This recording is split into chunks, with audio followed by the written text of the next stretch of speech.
Assalamualaikum warahmatullahi wabarakatuh.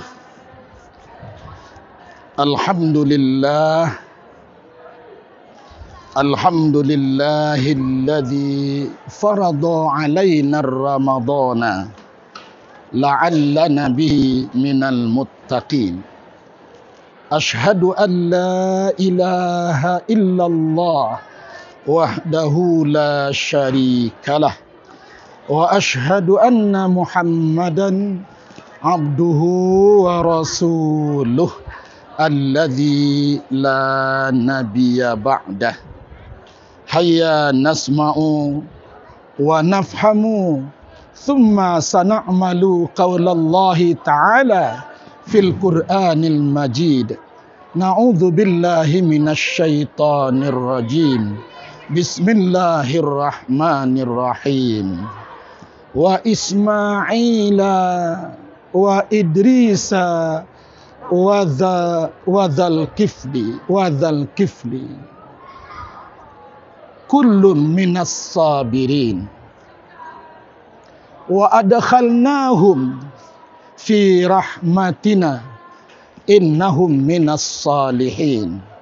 Sadaqallahul azim. Pemirsa Khazanah Ramadan Pondok Pesantren Sumatera Tawalib Parabek Bukit Tinggi Agam yang dimuliakan Allah Subhanahu wa taala.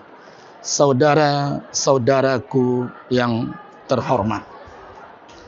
Dalam kesempatan yang serba terbatas dan sangat pendek ini, kita akan melanjutkan kajian khazanah Ramadan kita, yaitu tentang menauladani seorang nabi yang sangat mulia yang bernama Zulkifli.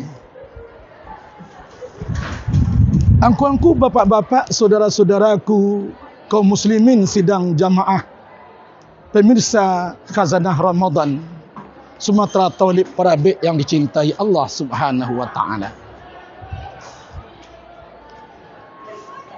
Nabi Zulkifli dilahirkan di negeri yang bernama Syam. Nabi Zulkifli dilahirkan di negeri Syam. Ketika itu negeri Syam dipimpin oleh seorang raja yang sudah sangat tua. Dan raja tadi tidak punya keturunan. Lalu karena kegelisahan daripada seorang raja yang sangat dianut ketika itu, yang sangat bijaksana dan yang sangat saleh ketika itu, dia khawatir kalau tidak dari sekarang dia carikan kegantinya karena anaknya tidak ada, dikhawatirkan nanti akan lahir seorang raja yang tidak sesuai dengan aturan Allah Subhanahu wa taala. Maka suatu ketika raja yang sudah tua itu mengumpulkan rakyat Syam ketika itu di tengah lapang dengan jumlah yang sangat banyak. Lalu raja Syam tadi berpidato dengan pidato kenegaraannya. Wahai umatku orang-orang Syam, engkau melihat keadaanku sudah tua seperti ini. Sebentar lagi aku tidak mampu lagi untuk menjadi pemimpinmu.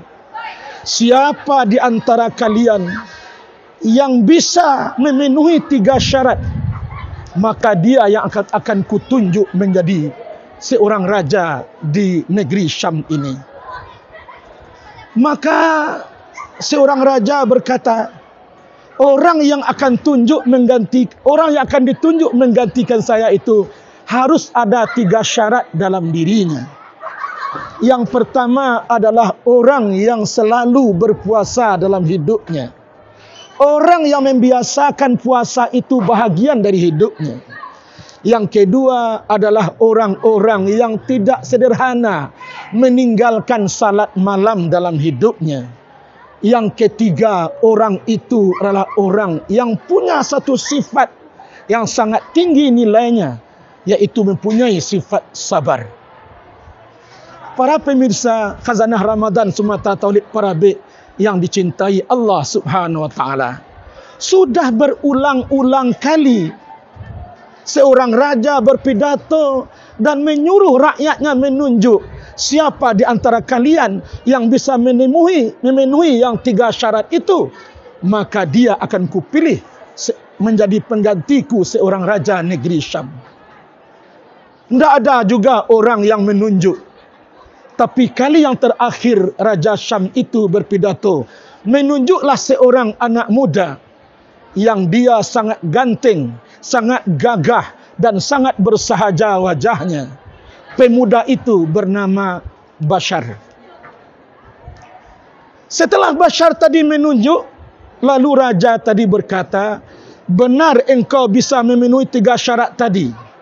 Wahai Tuan Raja, insya-Allah saya bisa memegang teguh 3 syarat itu. Waktu itu pula lah namanya dirubah oleh seorang raja dari namanya Bashar dirubah menjadi namanya Zulkifli.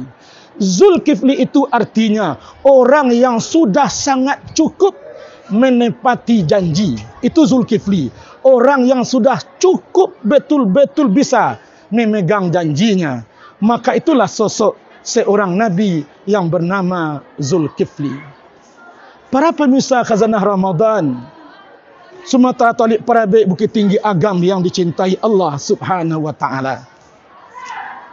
Di dalam ayat surat Al-Anbiya ayat 85 dan 86 dikatakan oleh Allah Subhanahu wa taala, a'udzu billahi minasyaitonir rajim. Bismillahirrahmanirrahim. Wa Ismaila wa Idrisa wa Dzulkifli kullun minas sabirin wa adkhalnahum fi rahmatihi innahum minas salihin. Di dalam tafsir dijelaskan wa Ismaila, wa dalam tafsir itu dijelaskan wazkur.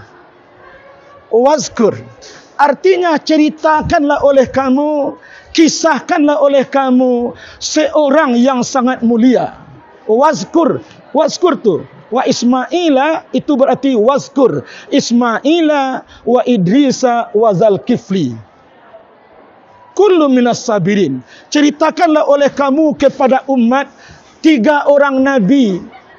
Salah satunya ialah Zulkifli, yaitu seorang nabi yang betul-betul mempunyai sifat sabar, nabi yang betul-betul istiqamah, nabi yang betul-betul dia bisa menyampaikan yang hak, yang benar, yang salah, yang benar-benar. Maka ditukar namanya oleh raja dengan Zulkifli. Satu ketika ada Zulkifli ini diuji oleh syaitan. Maka syaitan, iblis yang menjelma berbentuk manusia, datang mengetuk pintu rumah daripada Zulkifli. Tek. Assalamualaikum, kata iblis yang dia sudah menjelma menjadi seorang laki-laki. Lalu dikatakan, wahai Zulkifli, saya ingin bertemu dengan engkau. Kata Zulkifli, Nabi Zulkifli, nanti di kantor aku tunggu engkau di kantor besok. Kiranya dahulu Nabi Zulkifli besok pergi ke kantor kerana dia seorang raja. Ditunggu 1 minit, 2 minit, 3 minit, 4 minit, 5 menit, 1 jam. Ternyata orang yang kemarin itu tidak datang. Bersabar saja. Dan dia tidak pernah menyalahkan orang yang berjanji kemarin. Maka pulanglah Nabi Zulkifli. Sorenya datang lagi orang yang tadi itu. Hai Zulkifli, saya kemarin tidak sempat datang. Mohon maaf saya karena ada uzur. Senyum saja Zulkifli. Karena ceritakanlah olehmu kepada umat 3 orang nabi yang sangat sabar. Salah satunya adalah Nabi Zulkifli. Nabi Zulkifli ini anak dari Nabi Ayub, yang juga terkenal sangat sabar. Nabi yang paling penyabar itu adalah Nabi Ayub. maka Zulkifli adalah anak Nabi Ayub. Besoknya begitu juga. Datanglah ke kantor besok, aku tunggu engkau di sana, kata Zulkifli. Kemudian nanti besoknya sudah datang pula Nabi Zulkifli ke kantor. Ternyata laki-laki tadi tidak datang juga. Kata Nabi Zulkifli, biarlah, memang begitulah dia bersabar. Bersabar Zulkifli. Kira-kira seminggu setelah itu, datang seorang tua mengetuk pintu Zulkifli kembali. Dan sebelum itu Nabi Zulkifli mengatakan kepada keluarganya, saya ingin istirahat. Andai kata nanti ada orang yang datang, jangan terima tamu. Pada akhirnya ya dilakukanlah seperti itu oleh keluarga. Kiranya dikatakan oleh keluarga Nabi Zulkifli sedang istirahat. Pada akhirnya karena dia iblis, dia masuk ke celah-celah dinding daripada rumah Nabi Zulkifli dan dia ceritakan, aku telah berupaya untuk memancing kamu agar marah, memancing kamu agar membenci saya, tapi kamu tetap sabar. Sekarang saya menyerah bahwa engkau lah orang-orang yang patut dianut. Apa yang kita ambil dari kisah yang pendek ini, pemirsa yang dimuliakan Allah Subhanahu wa taala? Yang pertama, contohlah bagi pemimpin Nabi Zulkifli betapa sabarnya. Sudah begitu orang dia didustai oleh iblis, dia tetap senyum. Dia tidak pernah mengeluarkan kata-kata yang kasar kepada iblis, jangankan lagi sesama orang muslim. Yang kedua yang perlu kita contoh, dia itu adalah orang yang betul-betul menepati janjinya sebagai pemimpin. Dia lebih mencintai rakyatnya ketimbang dirinya sendiri. Dia berfikir bagaimana rakyatnya bisa dihidupi dan tidak berfikir apalagi yang bisa saya nikmati dari rakyat. Inilah yang perlu kita contoh dari Nabi Zulkifli. Mudah-mudahan kita termasuk orang-orang yang bisa mencontoh Nabi Zulkifli ini, yang dia harus memenuhi 3 syarat untuk menjadi raja. Kalau yang 3 itu ada pula pada diri kita, katakanlah mungkin saya bisa menjadi pemimpin. Tetapi bila yang 3 itu tidak ada, mundurlah secara teratur bahwa saya tidak layak menjadi pemimpin.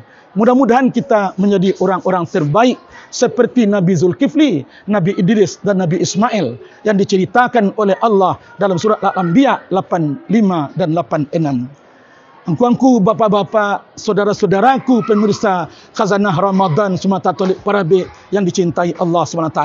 Mungkin itu yang dapat saya ceritakan sekelumit daripada kisahnya orang mulia Nabi Zulkifli. Mudah-mudahan akan lahirlah di bangsa ini Zulkifli yang baru yang akan memberikan warna kepada bangsa ini sehingga terwujudlah baldatun taibatun wa rabbul ghafur.